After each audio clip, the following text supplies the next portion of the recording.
nama Tuhan Yesus Kristus, firman yang hidup. Haleluya. Amin. Kepada Bapa kami persilakan.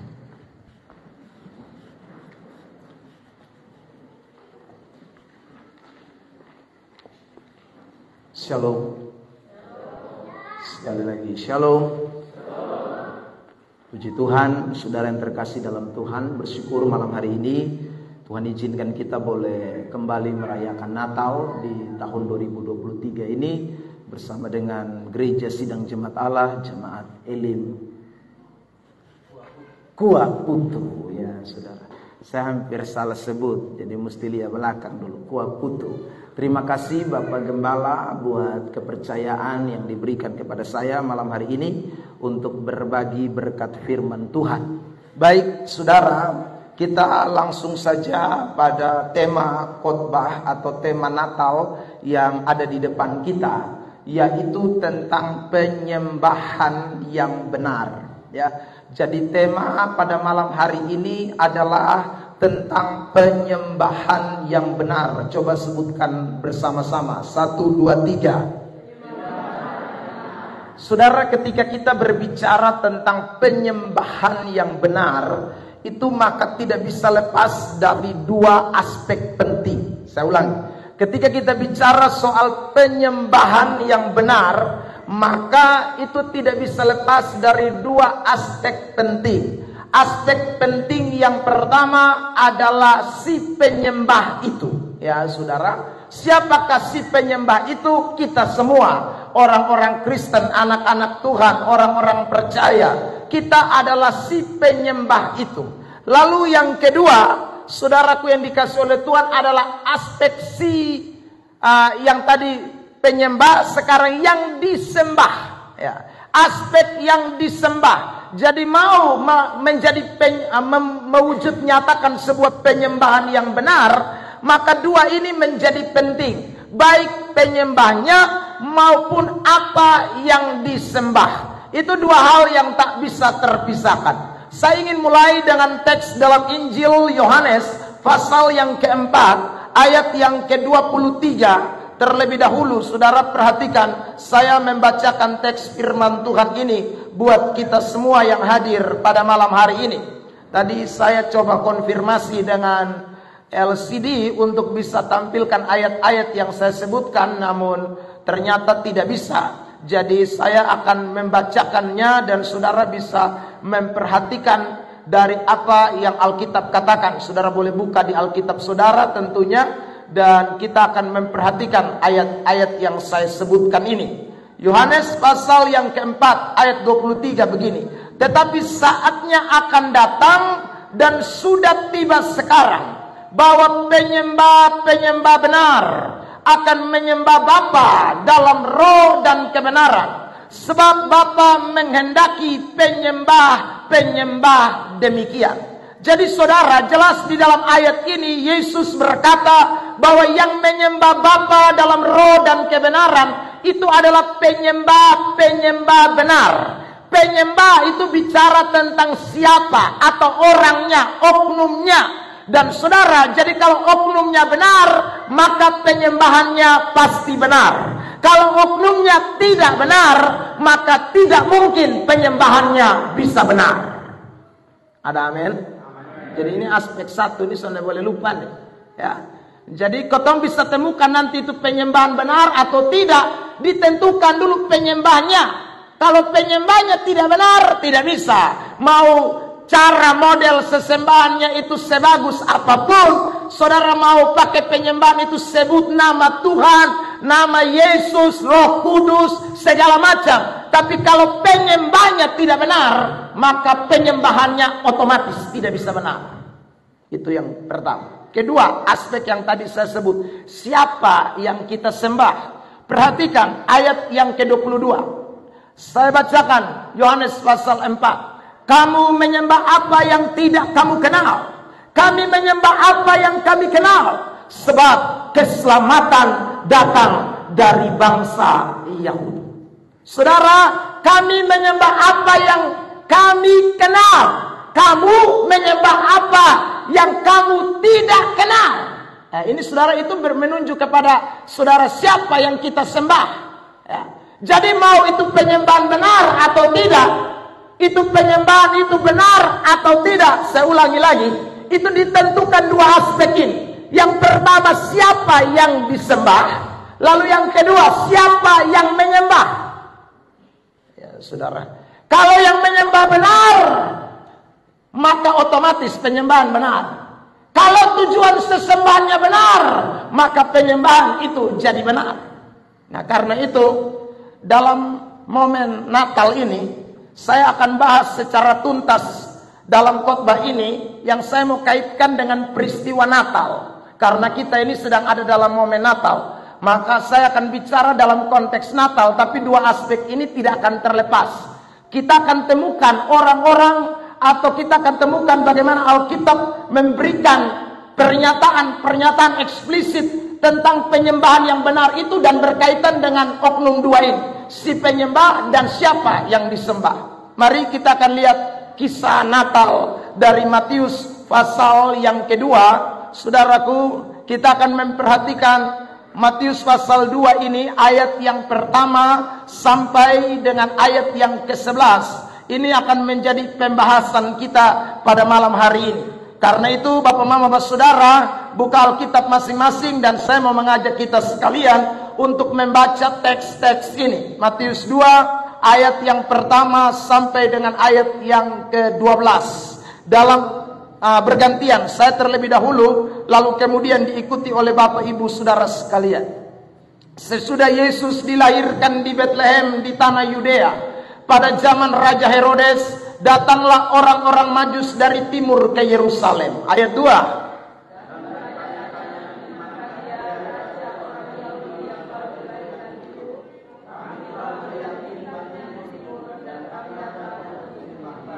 Ketika Raja Herodes mendengar hal itu, terkejutlah ia beserta seluruh Yerusalem.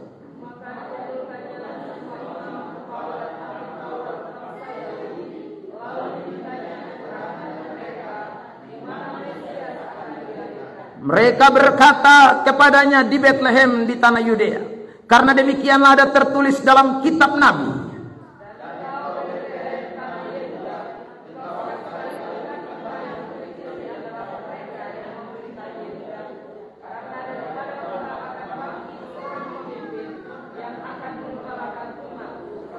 Lalu dengan diam-diam Herodes memanggil orang-orang Majus itu dan dengan teliti bertanya kepada mereka, bila mana bintang itu nampak?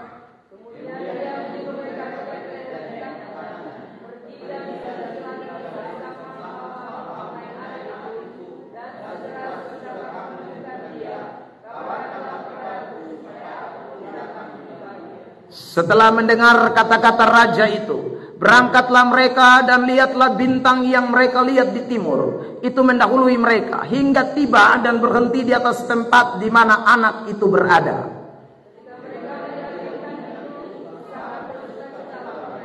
Maka masuklah mereka ke dalam rumah itu dan melihat anak itu bersama Maria ibunya.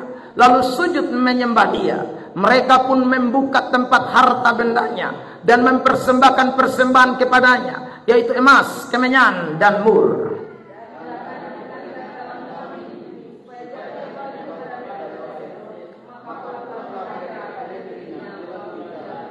Saudara, dari teks ini kita akan membahas tentang penyembahan yang benar, yang tadi saya katakan tidak bisa lepas dari dua aspek tadi. Si penyembah yang benar dan juga tujuan dari penyembahan atau kepada siapa penyembahan itu diberikan. Itu akan mewujud nyatakan saudaraku esensi atau substansi daripada tema yang kita perhatikan tentang penyembahan yang benar. Yang pertama saudara, ketika kita bicara soal penyembahan yang benar yang berkaitan dengan dua aspek tersebut yang saya sebutkan tadi di atas, maka kita menemukan di dalam teks-teks yang kita baca tadi, misalnya ayat 2, ayat yang ke-8 dan ayat yang ke-9. 3 kali di dalam cerita itu ada kata menyembah dia, dan dia di sana ditulis dengan huruf D besar yang menunjuk kepada Kristus Yesus. Dia di sana menunjuk kepada Yesus Kristus. dia. Itu diulangi 3 kali. Ayat 2, ayat 8, dan ayat 11. Itu artinya jelas bahwa penyembahan yang benar itu tidak lain tidak bukan hanya tertuju kepada satu pribadi, dan pribadi itu hanyalah pribadi Yesus Kristus Tuhan yang layak menerima penyembahan. Tidak ada satu manusia di bawah kolong langit ini pun yang layak menerima penyembahan kecuali hanya satu pribadi yang lahir di Bethlehem itu, yang dikunjungi oleh para gembala, yang dikunjungi oleh orang Majus, yang hari ini kita rayakan perayaannya. Dialah yang layak disembah, dan itulah penyembahan yang benar. Amin. Amin. Saudara yang terkasih di dalam Tuhan Yesus Kristus, karena itu momen Natal adalah momen saat kita mau memberikan penyembahan kita kepada Allah, sekaligus mengingatkan kita, mengajarkan kepada kita bahwa tidak ada yang lain yang layak disembah di ini dunia. Kalau saudara membaca teks-teks di dalam Alkitab, bahkan dalam kitab Wahyu, malaikat saja ketika saudaraku Yohanes mau sembah malaikat, Rasul Yohanes mau sembah malaikat, malaikat bilang begini, jangan, aku tidak layak disembah. Yang layak disembah hanya Dia, Tuhan Allah, Juru Selamat. Dialah yang layak disembah. Saudara yang terkasih dalam Tuhan, ya, karena itu momen Natal ini, minta air dong.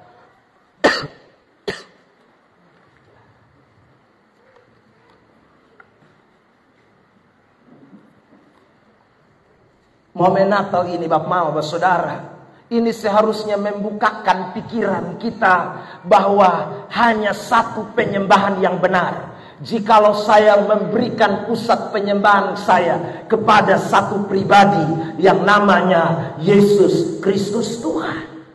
Tapi saudara yang terkasih dalam Tuhan, fakta di lapangan, ada banyak orang Kristen ketika merayakan Natal, Yesus tidak disembah.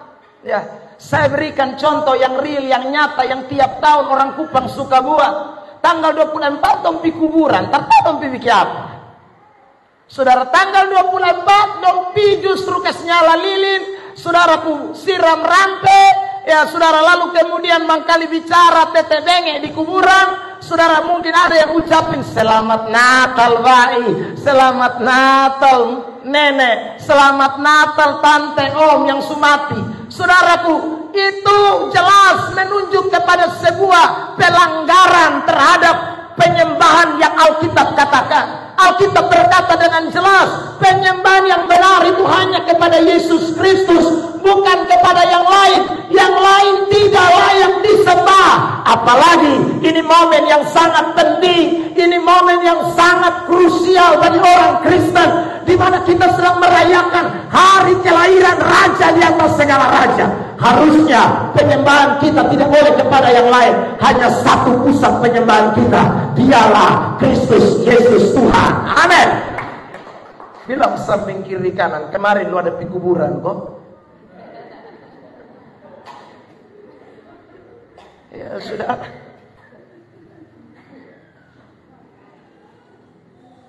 Masih ada orang Kristen masih suka sembah kuburan, beta heran. Ikut Tuhan, masuk gereja, rayakan Natal, tapi penyembahannya penyembahan kuburan. Saudara yang terkasih dalam Tuhan, kenapa saya sebut itu penyembahan terhadap kuburan? Ada yang bilang, Bapak, kami hanya bakar lilin sah. Yang saya persoalkan, kenapa bakar lilinnya mesti tanggal 24? Kenapa mesti bulan Desember? Kenapa tidak bulan September? Kenapa tidak bulan Januari? Kenapa tidak bulan Maret? Kok harus 24 Desember? Itu hari ada apa?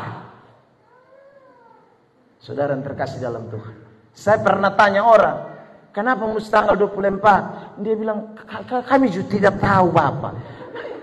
Kau tidak tahu kenapa kau pilih? Ya, saudara. Nah itu yang tadi Yesus bilang, kamu menyembah apa yang kamu tidak kenal. Tetapi kami menyembah apa yang kami kenal. Dan siapa yang kita kenal? Dialah Tuhan Yesus Kristus. Tidak ada yang lain. Amin. Amin. Bilang samping kiri kanan, Natal itu penyembahan kepada Yesus. Bukan penyembahan di kuburan. Saudara yang terkasih dalam Tuhan. Jadi bertobatlah yang masih Desember, masih dikunjungi kuburan atau besok mau pergi kuburan. Tak usah ya. Saudara, ini hari-hari di mana Anda beri hidupmu kepada Tuhan. Hari di mana Anda memberikan seluruh kehidupanmu kepada Allah. Hari di mana kita memberikan pusat penyembahan kita hanya kepada Raja di atas segala raja, bukan kepada yang lain. Saudara yang terkasih dalam Tuhan, siapapun dia tidak layak menerima. Kok malaikat saja sudah mau disembah, apalagi orang yang sumati. Malaikat saja sudah mau disembah, apalagi yang sumati. Saudara yang terkasih dalam Tuhan, ya, karena yang mati kan tidak tahu lagi. Coba bacain ayat nih. Ayub pasal 14 ayat yang ke-7. Kitab Ayub pasal 14 ayat yang ke-7. Saya minta tolong dibacakan dulu ini. Ayub 14 ayat 7 ya. Jemaat perhatikan ayat itu dalam hitungan ketiga. Saya minta dibacakan buat kita semua mulai ayat yang ke-7 dari kitab Ayub. Saya tabalik. Ayub 7 ayat 14. Tabalik. Saudara yang terkasih dalam Tuhan, mari kita lihat itu ayat. Ayub pasal 7 ayat 14. Dalam hitungan ketiga, jemaat membacanya. 1, 2, 3. Ayat yang ke 9. Ayat 9 dulu. Ya, ayat 9.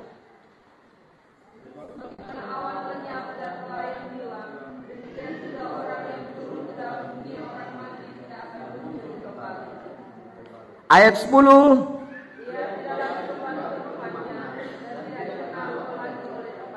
Jadi ayat Alkitab bilang orang mati itu seperti awan lenyap yang melayang hilang.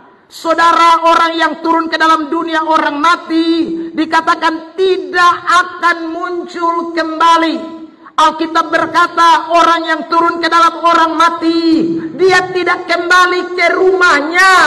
Dan dia tidak dikenal lagi oleh tempat tinggalnya. Itu Alkitab bilang. Saudara. Ya. Itu Alkitab bilang, itu Tuhan bilang. Tapi setan bilang apa? Setan bilang tidak. Orang mati itu dia masih jalan terputar-terputar. Orang mati itu dia masih bisa datang kembali. Orang mati itu masih bisa kasih tunjuk diri. Orang mati itu masih ada hubungan dengan orang hidup. Orang mati itu masih bisa, saudaraku, datang ke staku. Orang mati itu masih punya, saudaraku, kekuatan, pikiran. Sehingga kadang dia datang ceke, kadang dia datang hela dan rasa tanpa tidur. Itu saudara, itu kata setan. Kata firman Allah, orang mati tidak bisa kembali lagi. Orang mati tidak tahu rumah dia di mana. Orang mati tidak akan muncul.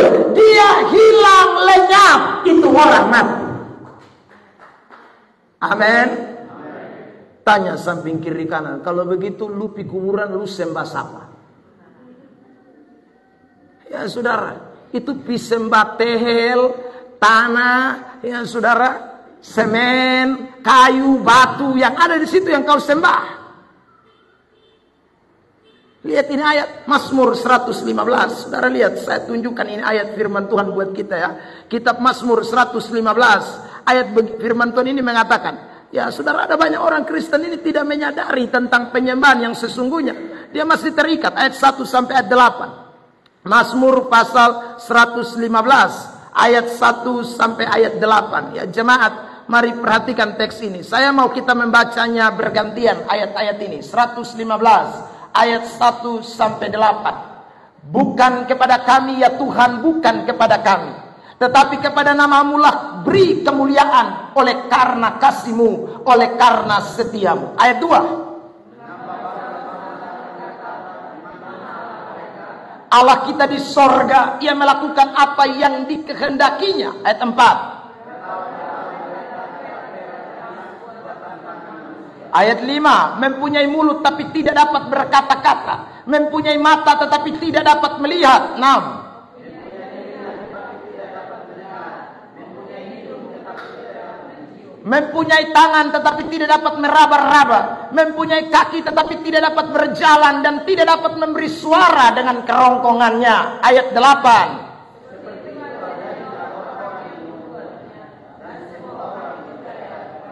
Itulah orang-orang yang percaya kepada berhala.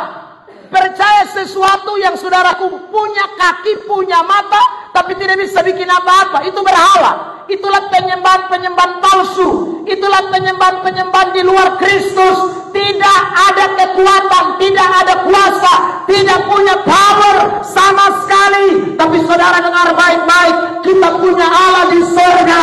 Dia adalah Allah pencipta langit dan bumi. Dia Allah yang bertahta. Dia omnipresent. Dia Allah yang menyertai kita. Dia ada dari sekarang sampai selama-lamanya. Dia tidak berubah. Beri tepuk tangan yang terbaik buat dia. Amin. Makanya penyembahan yang benar itu hanya kepada Yesus Kristus Tuhan. Saudara yang terkasih dalam Tuhan, pesan Natal ini tidak boleh dilupakan. Makanya orang Majus meskipun jalan dari timur ke Yerusalem, saya sudah bilang saudara terkasih dalam Tuhan, itu jaraknya 2 tahun perjalanan. Bukan main gila. Tapi untuk saudaraku menemukan seorang penyembah yang benar, mereka rela. Karena tidak ada penyembahan yang lebih baik dari penyembahan yang ada di Yerusalem. Mereka tahu hanya satu yang layak menerima pujian dan penyembahan. Tidak ada yang lain. Karena itu mesti korban tenaga, korban uang, korban harta, korban waktu, korban segalanya. Tapi Yesus di atas segala-galanya. Mereka harus menjumpai dia di Bethlehem.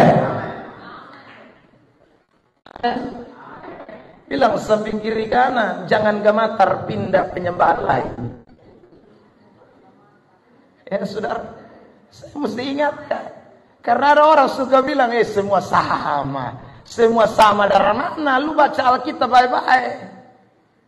Ya saudara, tidak ada penyembahan yang lain yang benar. Hanya Alkitab bilang satu penyembahan kepada Kristus. Makanya di akhir zaman nanti, saudara lihat Filipi pasal yang kedua, ayat yang ke-10 dan 11. Perhatikan teks ini. Filipi pasal yang kedua, ayat yang ke-10 dan ayat 11. Saudara yang terkasih dalam Tuhan, saya bacakan buat kita sekalian. Supaya dalam nama Yesus bertekuk lutut segala yang ada di langit dan yang ada di atas bumi dan yang ada di bawah bumi, dan segala lidah mengaku Yesus Kristus adalah Tuhan bagi kemuliaan Allah Bapa. Perhatikan dalam ayat 10, supaya dalam ayat bertekuk lutut segala yang ada di langit, di bumi, di bawah bumi. Mesti sama mana lagi? Saudara terkasih dalam Tuhan, tidak ada lain. Tidak ada bilang sebagian bumi berlutut menyembah Tuhan, sebagian bumi berlutut menyembah Tuhan yang ini, Tuhan yang itu, Tuhan yang ini, Tuhan yang itu. Oh, tidak ada. Hanya ada satu Tuhan. Segalanya akan menyembah satu Tuhan. Dan Tuhan itu namanya Yesus Kristus. Tidak ada nama lain. Amin. Amin. Bilang samping kiri kanan sekali lagi, jangan bergeser pada penyembahan yang lain. Saudara yang terkasih dalam Tuhan, anak-anak muda, dengar baik-baik, ya. Boleh pacaran, tapi jangan pacaran beda agama. Saudaraku, jangan. Jaga baik-baik, saudara yang terkasih dalam Tuhan. Anak-anak Tuhan, dengarkan baik-baik, karena tidak ada penyembahan lain. Kalau kau keluar dari Kristus, maka kau ada dalam penyembahan yang salah. Saudara, kalau kau keluar dari Kristus, maka kau ada dalam penyembahan yang keliru. Penyembahan yang tidak benar, penyembahan yang sesat. Saudara, di luar Kristus tidak ada penyembahan benar. Ini penting, saudara. Makanya sekali lagi, penyembahan kita hanya saja kepada Dia. Makanya Allah bilang begini sama kita semua. Keluaran pasal 20. Perhatikan teks ini, ayat 4 dan ayat yang kelima. Kitab Keluaran pasal 20, ayat 4 sampai dengan ayat yang kelima. Kitab Keluaran pasal 20 ayat 4, 5 jemaat dalam hitungan ketiga membaca teks ini. 1, 2, 3.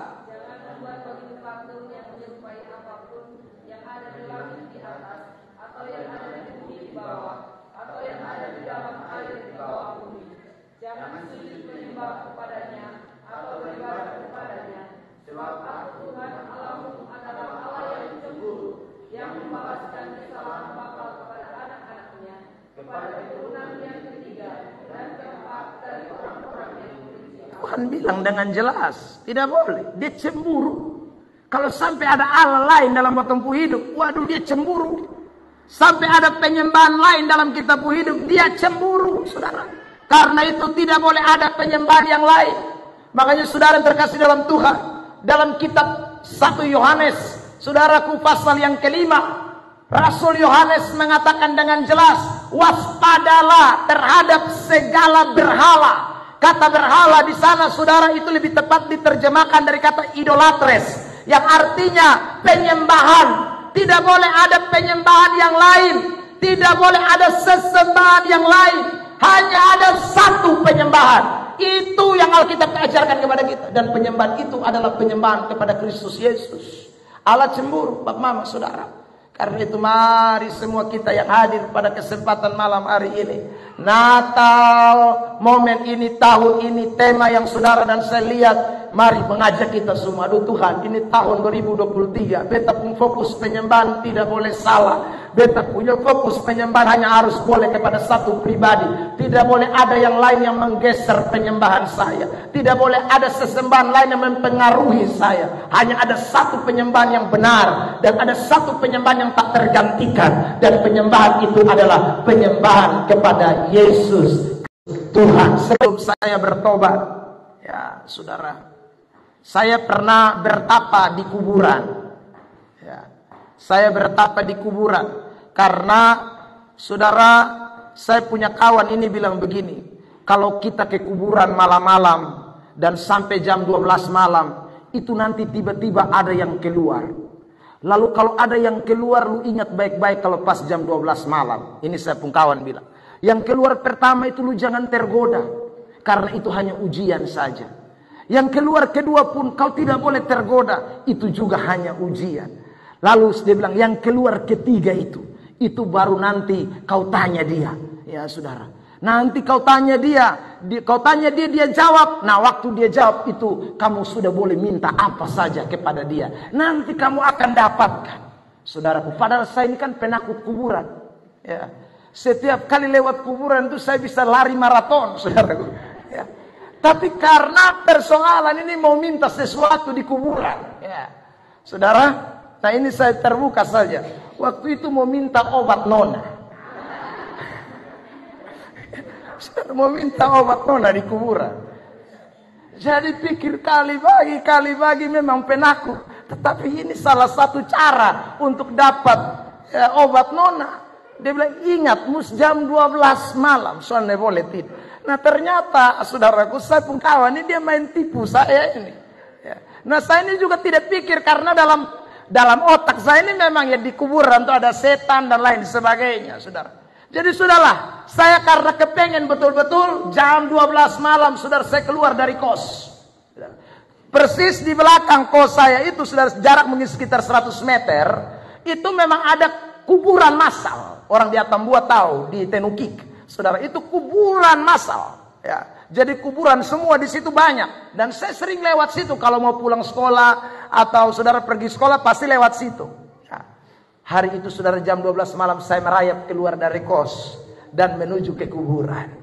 Saudara terkasih dalam Tuhan, sampai di kuburan saya mulai, karena teman saya itu bilang ingat tidak boleh di kuburan laki-laki, harus di kuburan perempuan. Jadi saudara bayangkan Belotti orang Punama, nama siapa? Ya saudara, Maria, kok Elizabeth, kok siapa ini? Mesti lihat, nak kalap jam 12 malam ini nak. Dia bilang, soalnya boleh bawa senter, soalnya boleh bawa apa-apa. Jadi jalan kosong. Saya bayangkan jam 12 malam baru pas waktu itu soalnya ada terang bulan ya, saudara kalap, boleh jadi mulai lotin, nama siapa ini? Ya, oh dapat nama, saudaraku, dapat nama, selalu pada nama. Ya. Pokoknya nama-nama Kristen lah. Ya, misalnya di kuburan tel, ya, saya duduk di atas bersila. Saya ingat pesan teman saya, tutup mata, ya, lalu fokuskan pikiran, saudara. Lalu saya mulai bersila, tutup mata, fokus pikiran. 5 menit, tidak ada tanda-tanda. 10 menit, tidak ada tanda-tanda. Saudara terkasih dalam Tuhan. Hampir 1 jam saya duduk. Kok tidak ada yang keluar-keluar? Ya. Saudaraku, saya jadinya tidak takut lagi. Padahal sebiasanya saya takut di kuburan. Tapi karena sudah mau 1 jam di kuburan, tidak ada yang keluar. Hunge juga tidak ada. Ya saudara, tiba-tiba Saudara, saya tetap bertahan. 1 jam lebih. Saudara terkasih dalam Tuhan, kucing tiba-tiba melompat dari sofa. Saya ingat kawan saya bilang, yang keluar pertama tidak usah tergoda. Saudara terkasih dalam Tuhan, saya pikir meong, ya sudah. Ya sudah, ya ini saya bilang, oh terima kasih, ini yang pertama, ini ujian. Ini pasti sebentar lagi yang kedua dan yang ketiga. Mantap ini, saudara. Saya berharap sekali, saudara. Dan saudara tahu, hampir mungkin 5 jam saya di atas kuburan. Hanya yang lewat itu kucing yang pertama itu. Dan tidak ada yang lewat sampai, saudaraku, hampir matahari terbit. Jam 5 tuh nah. Saudara yang terkasih, saya pulang dalam keadaan kecewa, tapi juga mengantuk. Ya karena saat malam Bapak Elu duduk di atas kuburan. Saudara, dan mulai hari itu saya tidak takut kuburan. Ya, padahal saya biasa lewat kuburan itu saya lari maraton. Tapi gara-gara ini kawan tipu saya pulang saya cuci maki dia.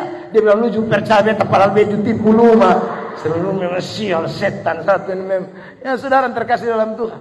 Hanya gara-gara mau dapat sesuatu. Padahal itu omong kosong putar balik. Saudara yang terkasih dalam Tuhan. Ya, itu tidak ada sebenarnya orang mati keluar. Lalu kemudian seperti yang orang ceritakan. Nanti ada kuntilanak begini-begini. Omong kosong.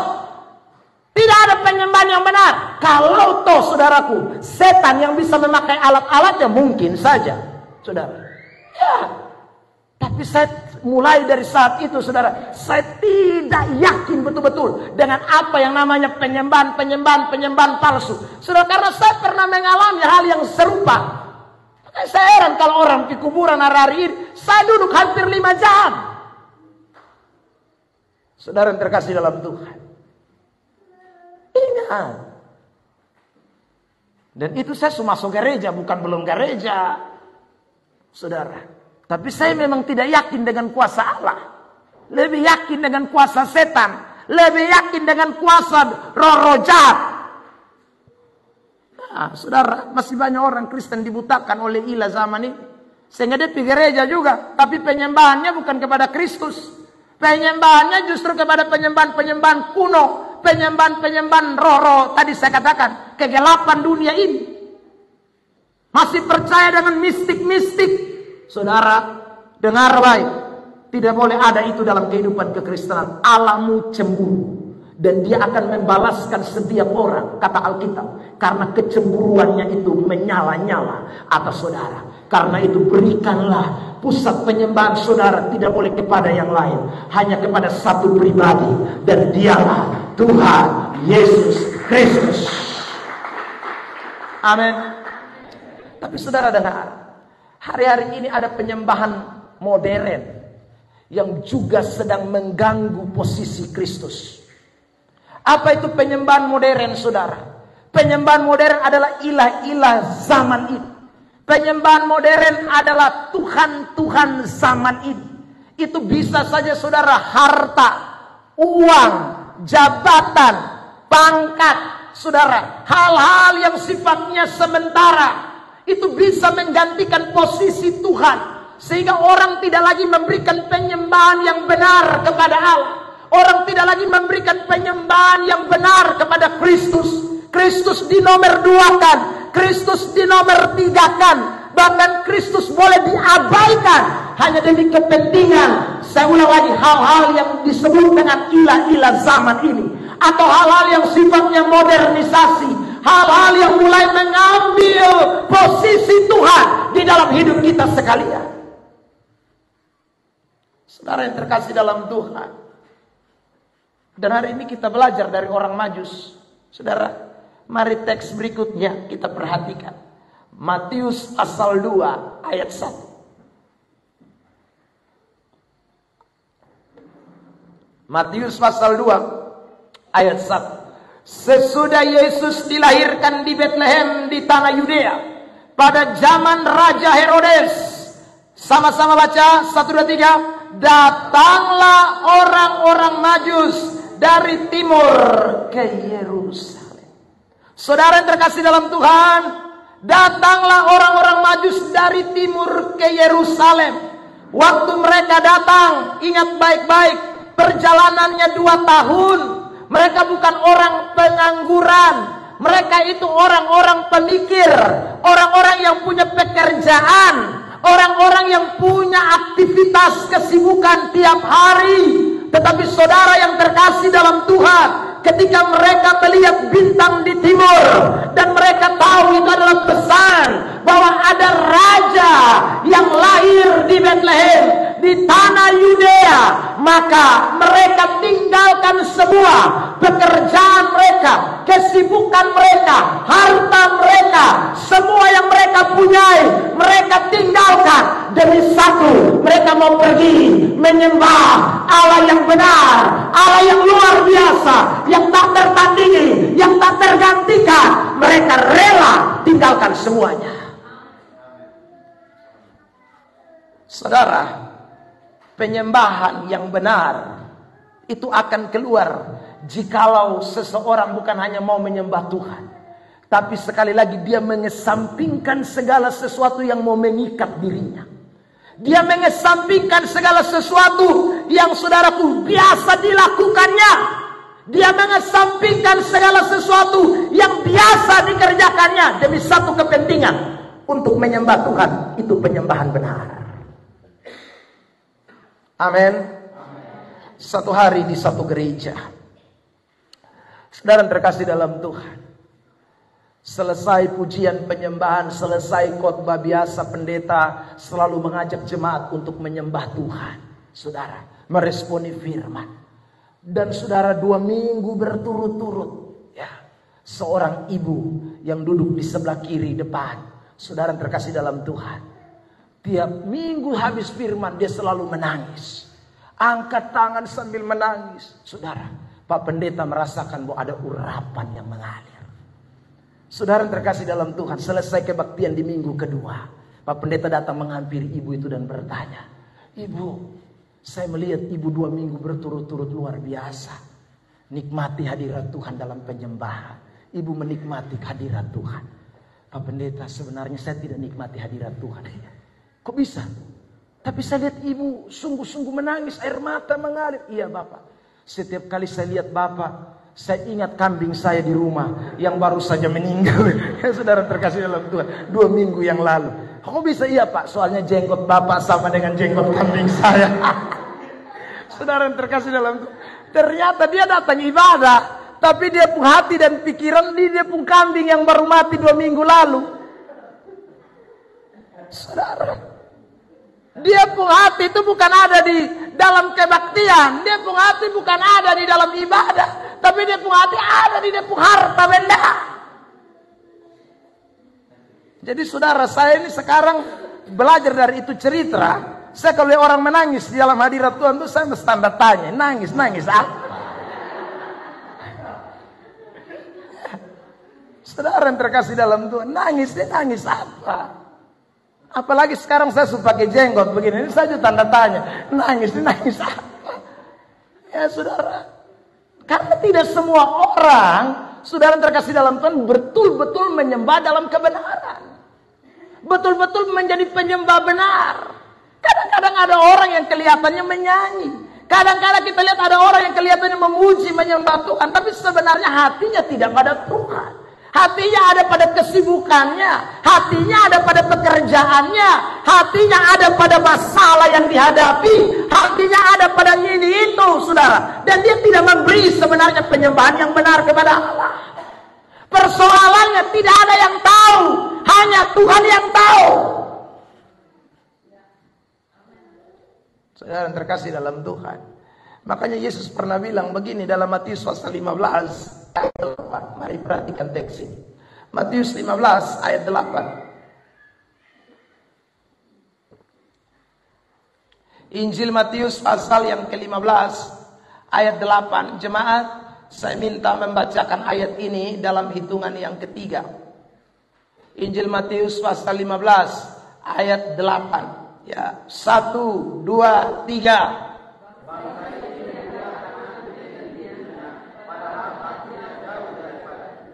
Ayat yang ke-6, 9. 1, 2, 3.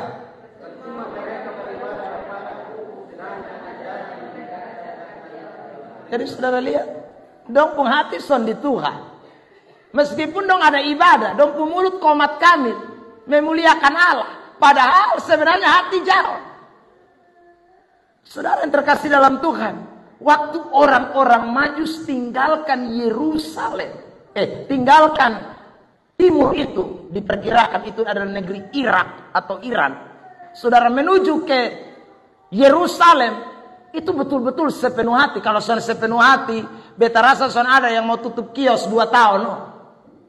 Siapa yang mau saudaraku kasih tinggal di pembabi piaraan 2 tahun, hanya tetangga yang kasih makan.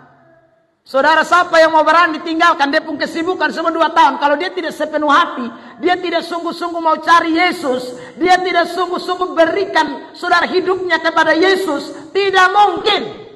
Saudara, apalagi Alkitab memberikan rekomendasi atau memberikan catatan penting tentang orang Majus dalam teks Alkitab ini, yang menjadi contoh setiap tahun dalam Natal orang khotbahkan. Saya percaya bahwa Alkitab sedang menunjukkan oknum ini, orang Majus ini, untuk memberi teladan atau memberikan contoh. Ini loh orang yang ikut Tuhan, bukan setengah-setengah. Ini yang orang ikut Tuhan, menyembah yang benar, bukan menyembah setengah-setengah. Ini nih orang Majus. Saudara terkasih dalam Tuhan, makanya Yesus pernah bilang begini dalam Matius pasal 6, ya, ayat yang ke-19. Saudara yang terkasih dalam Tuhan, ya, Matius pasal 6 ayat yang ke-19. Saya bacakan mulai ayat ini. Matius pasal 6 ayat yang ke-19. Janganlah kamu mengumpulkan harta di bumi. Di bumi ngengat dan karat merusak dan pencuri membongkar serta mencurinya. Tapi kumpulkanlah bagimu harta di sorga. Di sorga ngengat dan karat tidak merusaknya, dan pencuri tidak membongkar serta mencurinya. Karena di mana hartamu berada, di situ juga apa? Hatimu berada. Jadi kalau saudara orang Majus hati itu ada di harta, dia tidak mungkin tinggalkan daerah timur menuju ke Yerusalem. Tidak mungkin. Dia akan lebih cinta dia pun harta, dia lebih cinta dia pun kesibukan, dia lebih cinta dia pun pekerjaan. Karena dia pun pekerjaan menghasilkan duit, menghasilkan uang. Untuk apa cari Yesus yang lahir di kandang Bethlehem? Bukan tambah untung, rugi dalam perjalanan secara finansial. Rugi waktu, rugi banyak. Saudara, tapi sekali lagi, mereka mau jadi penyembah-penyembah benar. Penyembah-penyembah yang benar akan menyembah dalam penyembahan yang benar. Karena mereka bukan menyembah setengah-setengah. Mereka bukan menyembah separuh hati. Mereka bukan menyembah ada ikatan. Mereka bukan menyembah sudah dengan keterpaksaan. Tapi mereka menyembah dengan sepenuh hati. Itulah penyembahan yang benar. Beri tepuk tangan terbaik buat Tuhan Yesus Kristus. Karena itu Bapak Mama Saudara, kalau engkau datang kebaktian, kalau engkau datang mencari Tuhan, kalau engkau datang untuk beribadah kepada Allah, kalau engkau datang untuk memuji dan menyembah Tuhan, kalau engkau datang untuk mendengarkan firman Allah, ingat baik-baik, jangan ada yang mengikat hatimu, jangan ada yang membuat engkau tidak bisa memberikan sepenuh hidupmu, jangan ada yang mengganggu pikiran dan konsentrasimu, sehingga engkau tidak fokus kepada Allah. Sebab waktu engkau tidak fokus, dengarkan apa yang saya katakan sebagai hamba Allah, engkau percuma datang ibadah, engkau percuma hadir di gereja, karena semua yang engkau lakukan sia-sia. Amin. Jangan, saudara yang terkasih dalam Tuhan, jangan. Kalau datang ibadah sungguh-sungguh, jangan pikir, saudara yang terkasih dalam Tuhan, waktu penghotbah pulang malai, ya, ada begitu tuh. Ya sudah, mulai gelisah kiri, gelisah kanan, gelisah kiri, gelisah kanan. Ya sudah. Tadi beratang nih babi suka semakan kau belum. Dia mulai ingat babi. Nah ini susah. Kalau anda mau ibadah begini, ini susah. Mau menyembah benar, karena mana yang kalau model begini? Tadi sapi ikat di belakang, kok di depan. Ibis mulai lupa lain. Ya saudara. Tiba-tiba waktu keluar telepon di rumah. Bapak tolong lihat sapi dulu. Tadi di muka, kok di belakang, kok di samping. Saudara yang terkasih, kalau ibadah seperti ini, Anda tidak bisa melakukan yang namanya penyembahan benar. Makanya Yesus pernah berkata, kalau kamu mau berdoa, masuklah ke dalam kamarmu, tutuplah pintu, maka Bapamu di sorga akan melihat apa yang tersembunyi, dan Dia akan menjawab engkau. Maksudnya apa? Waktu masuk ke kamar itu tidak terganggu. Waktu masuk ke kamar tidak ada yang mempengaruhi. Waktu masuk ke kamar kita fokus hanya kepada satu arah. Itu rahasia, itu masuk kamar. Jadi ibadah itu fokus, masuk kamar. Ibadah itu fokus, penyembahan kepada Kristus, tidak boleh ada yang lain. Amin. Saudara yang terkasih dalam Tuhan, ya, makanya semua mesti beres. Kalau mau datang kebaktian, di rumah mesti beres, saudara, supaya jangan bikin ganggu kotor. Jadi itu fokus. Pergi itu tidak terganggu. Datang ibadah itu fokus supaya penyembahan kita benar. Hati kitanya pusat kepada Allah. Itu penyembahan yang benar, Bapak Mama Saudara. Penyembahan yang benar itu bukan karena alat musik bumbang-bumbang, bukan. Atau penyembahan yang benar itu bukan karena teduh tenang, bukan. Tapi penyembahan yang benar itu soal hatimu fokus atau tidak. Hatimu terganggu atau tidak, terkontaminasi atau tidak. Itu penyembahan yang benar. Saudara yang terkasih dalam Tuhan, makanya cerita ini menjadi menarik buat kita semua. Orang-orang Majus tidak terikat dengan harta sama sekali, tidak terikat, saudara. Makanya orang-orang yang masih terikat tidak mungkin bisa datang kepada Tuhan. Saya berikan contoh, misalnya dalam Lukas 14. Saudara perhatikan. Lukas 14 ayat yang ke-15 sampai ayat yang ke-21. Mari kita lihat teks ini. Lukas pasal 14 ayat yang ke-15. Lukas 14 ayat 15 sampai 21. Kita bersahutan. Mendengar itu berkatalah seorang dari tamu-tamu itu kepada Yesus, berbahagialah orang yang akan dijamu dalam kerajaan Allah. Ayat 16.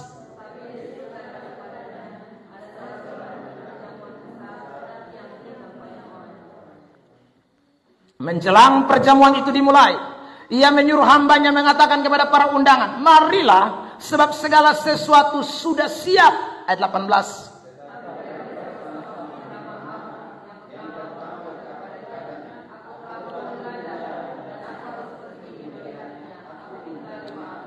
Ayat 19. Dan lain berkata, aku telah membeli 5 pasang lembu kebiri, dan aku harus pergi mencobanya. Aku minta dimaafkan. 20.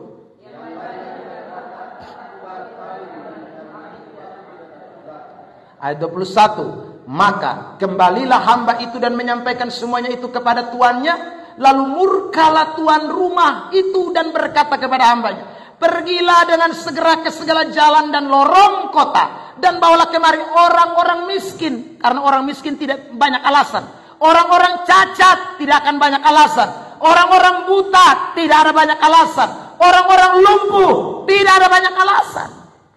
Saudara, jangan cari yang ada baru beli 5 pasang lembu kebiri. Nanti dia bilang, tunggu dulu, maaf, pas kami baru kebiri, kami punya lembu, tidak bisa, kami mohon maaf.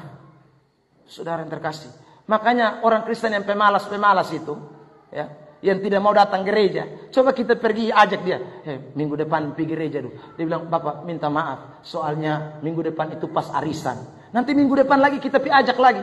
Ini nanti bilang lagi, minta maaf Bapak, soalnya ini minggu nih, hai, saya pun keponakan kawin di kampung.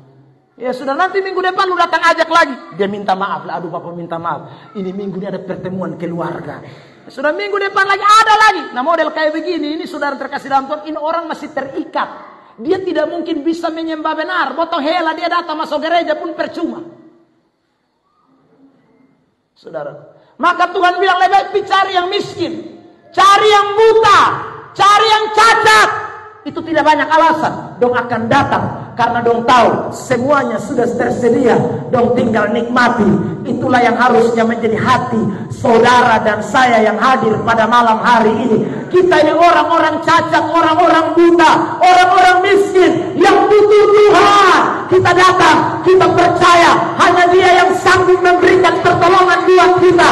Tidak ada yang lain. Karena itu kita rela lepaskan apapun, karena Dia segalanya. benar dalam hidup kita sekalian. Tepuk tangan yang terbaik buat Tuhan Yesus Kristus. Kalau tidak siapa mau rela tinggalkan? Don't bilang tunggu dulu. Karena beta rasa beta punya. Saudara, mau pikir aja tunggu beta ATM masih banyak nak. Mau pikir aja tunggu beta belum sakit nak. Mau pikir aja tunggu dulu beta belum susah nak. Karena dia rasa diri punya.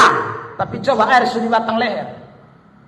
Nah sebelum air di batang leher itu mesti rasa diri memang. Buat tanpa Tuhan kita tidak bisa apa-apa. Penyembah benar selalu merasa bahwa Tuhan adalah bagian dalam hidup kita. Penyembahan yang benar sekali lagi itu adalah melepaskan segala sesuatu dan rela memberi hidupnya kepada Tuhan. Itu penyembahan yang benar. Tepuk tangan sekali lagi yang terbaik buat Tuhan Yesus Kristus. Saudara yang terkasih dalam Tuhan, karena itu marilah semua menyadari ini. Ya, saudara kalau lihat Sakeus itulah penyembahan yang benar. Kalau tadi orang Majus mungkin contoh terlalu jauh, kasih tinggal harta 2 tahun. Sakeus saudara lihat di mata, kepala langsung. Begitu Yesus pun datang, dia rela.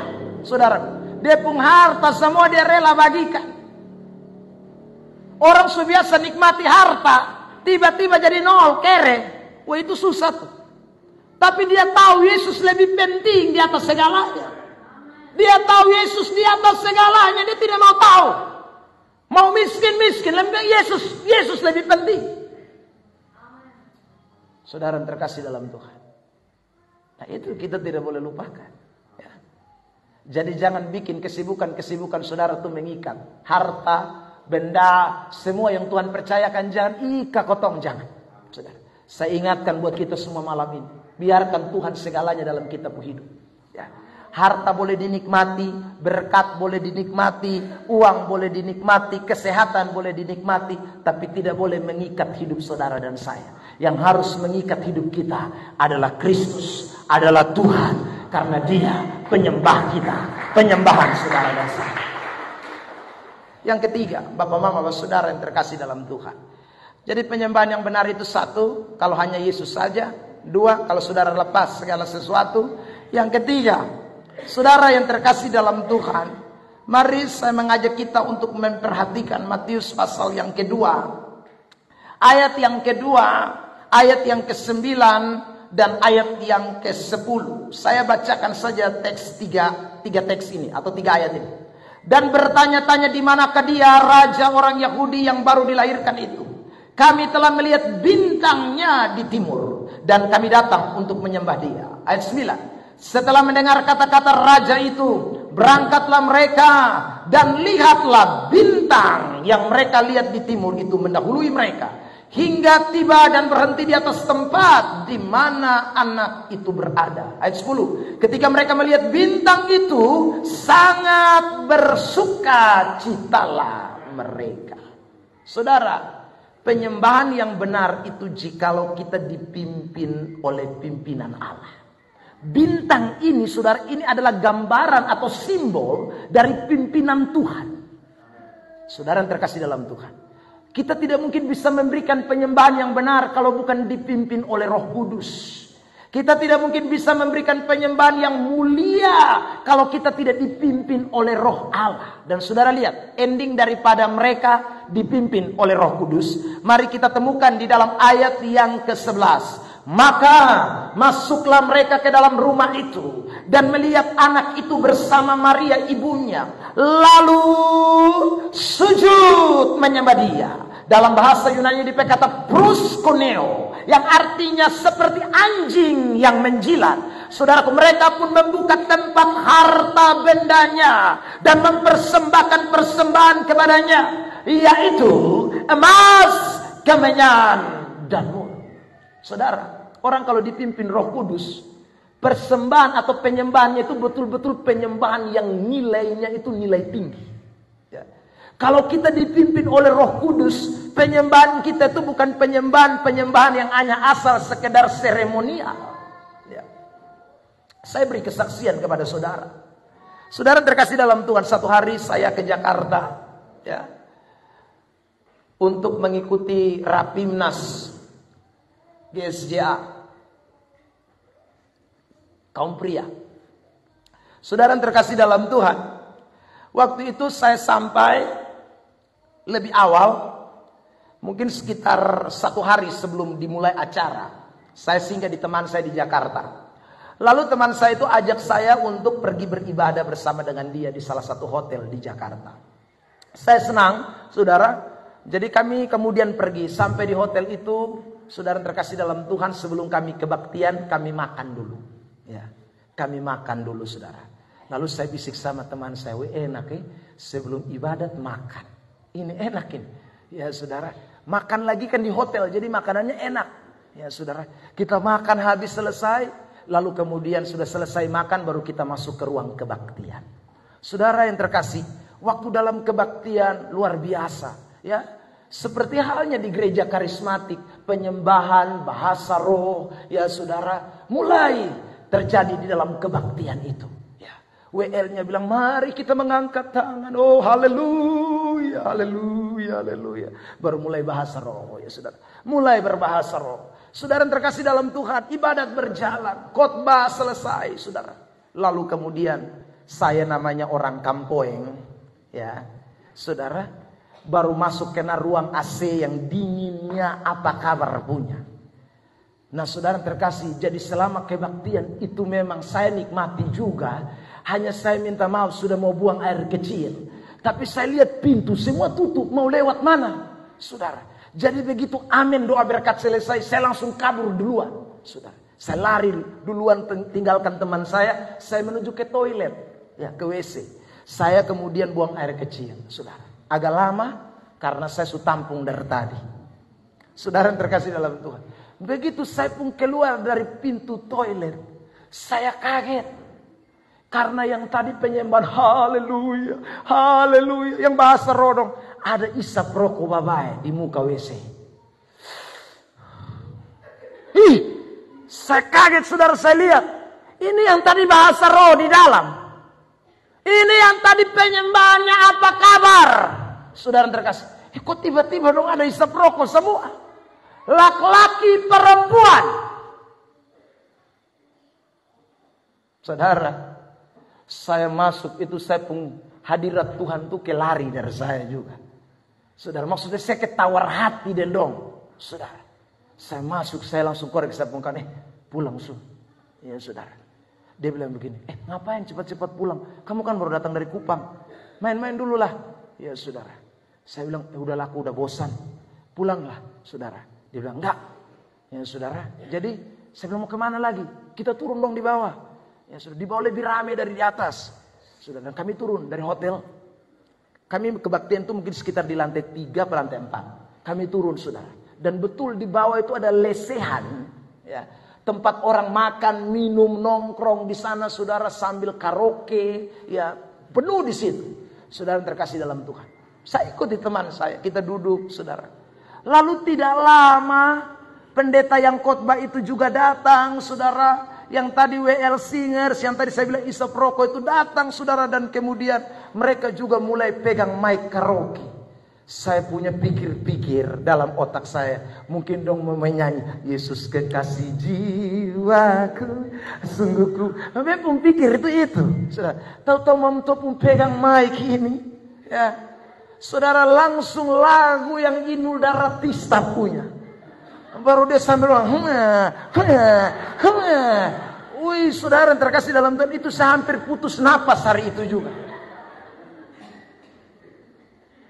Saudara, penyembahan yang benar itu bukan dilihat ketika orang sedang oh haleluya, bukan. Bukan ketika dilihat dengan bahasa rohnya itu sandal lama sandal baru. Ya saudara, bukan. Bukan dengan saudaraku semua lagaknya ketika dia angkat tangan segala macam, itu bukan nilai persembahan yang dapat diukur terbaik atau tidak. Dengar baik-baik. Itu bukan standar. Kalau orang tidak dipimpin oleh Roh Kudus, kalau orang tidak dipimpin oleh Roh Allah, maka penyembahannya tidak mungkin bisa berkenan kepada Allah. Amin. Semuanya seremonial. Semua hanya gaya-gayaan. Semua hanya formalitas. Bisa. Saudara terkasih dalam Tuhan. Tapi persembahan yang benar itu, Roma 12 ayat 1 dan ayat 2 mengatakan dengan jelas. Mari kita lihat ini ayat. Saudara terkasih dalam Tuhan, ini persembahan, ini penyembahan yang sesungguhnya, ya. Roma pasal yang ke-12 ayat 1 dan ayat 2. Jemaat baca ini ayat keras-keras, ayat 1 dan ayat yang kedua. 1, 2, 3.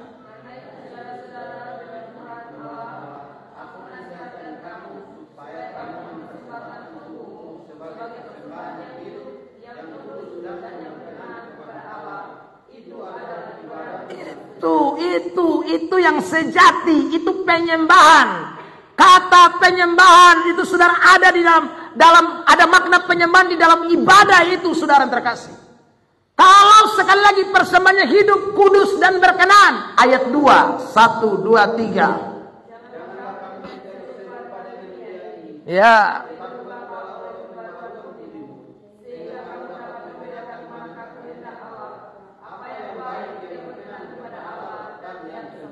Saudara harus jangan serupa dengan dunia. Kita harus tahu mana kehendak Allah dan mana yang tidak. Itu penyembahan yang benar.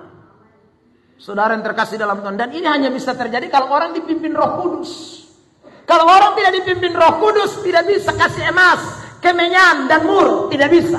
Paling itu persembahan ecek-ecek. Hanya orang lihat saja dari luar kayak emas. Padahal itu imitasi. Orang lihat dari luar seperti kemenyan, seperti mur. Padahal sesungguhnya itu cuma persembahan rerempahan yang tidak ada artinya.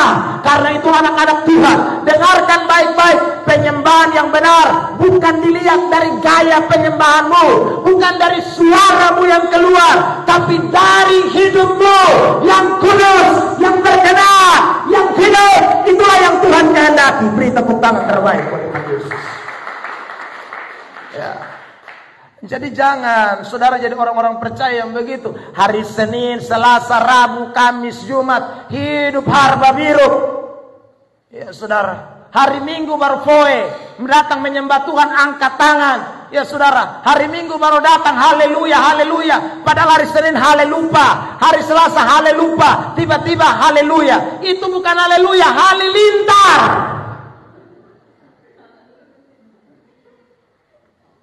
Amin. Saudara yang terkasih dalam Tuhan. Orang haleluya itu haleluya dari Senin sampai Minggu haleluya. Minggu kembali haleluya, Senin haleluya terus. Tidak boleh haleluya, halilintar. Saudara yang terkasih dalam Tuhan. Ya, lebih parah hari Senin dia pilih. Baru hari Minggu dia datang haleluya, haleluya. Ini tidak betul. Ini penyembahan gila deh nama. Saudara yang terkasih dalam Tuhan. Ya. Hari Senin tare rokok, hari Selasa tare rokok. Jangan mau masuk gereja mas tare rokok di luar. Baru datang mau pimpin ibadah.